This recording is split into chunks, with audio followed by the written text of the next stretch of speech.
Buongiorno, sono Cesare di Un Sorriso in Più. Oggi la mia avventura è più storia che geografia ed è a pochi passi da Como, precisamente a Tavernerio, per ricordare un fatto che anche qualcuno di voi forse ricorderà.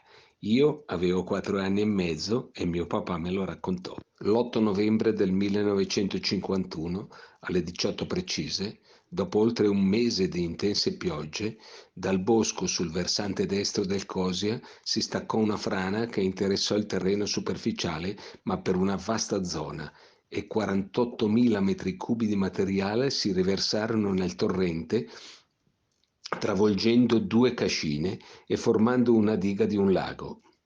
Ma nel giro di pochi minuti la diga cedette e un'ondata di fango, alberi e detriti si riversò sul paese distruggendo 5 abitazioni e causando la morte di 16 persone.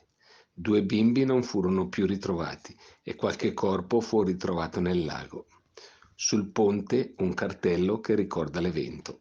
Questo è il punto in cui si staccò la frana. Potete vedere l'estensione di terreno che viene interessato. E questo è il ponte di cui parlavo, sul quale si precipitò l'ondata e che, resistendo, ed è ancora come allora, frenò l'ondata che invase tutto il paese, ma senza più fare vittime. Il Cosia come si presenta oggi, poco più di un rigagnolo, ma che fu capace di distruzione e morte.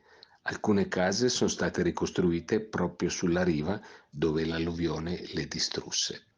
Il torrente nel punto esatto dove si formò la diga che lo fece poi tracimare, ed il Cosia e le ultime propaggini della collina franata con le case ora ricostruite. Ora dal bosco si presenta solo un piccolo rigagnolo.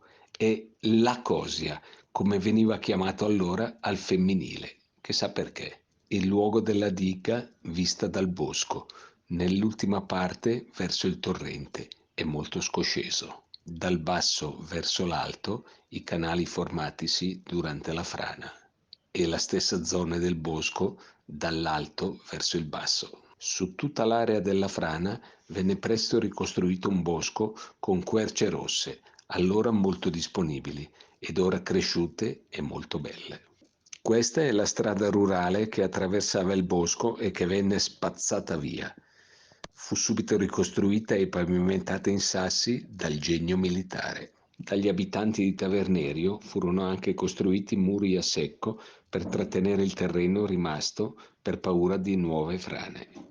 La strada e i muri di cui vi ho parlato. Ed ecco ancora più in alto altri muri perfettamente conservati. Furono anche realizzati dei canali in pietra per convogliare le acque che, scendendo dal bosco durante i temporali, avrebbero potuto provocare altri danni. Il vecchio acquedotto che fu interessato dalla frana e lasciò il paese senza acqua per alcuni giorni. Qualcosa è rimasto a ricordarlo. Ed il bosco ricostruito come si presenta oggi dal paese.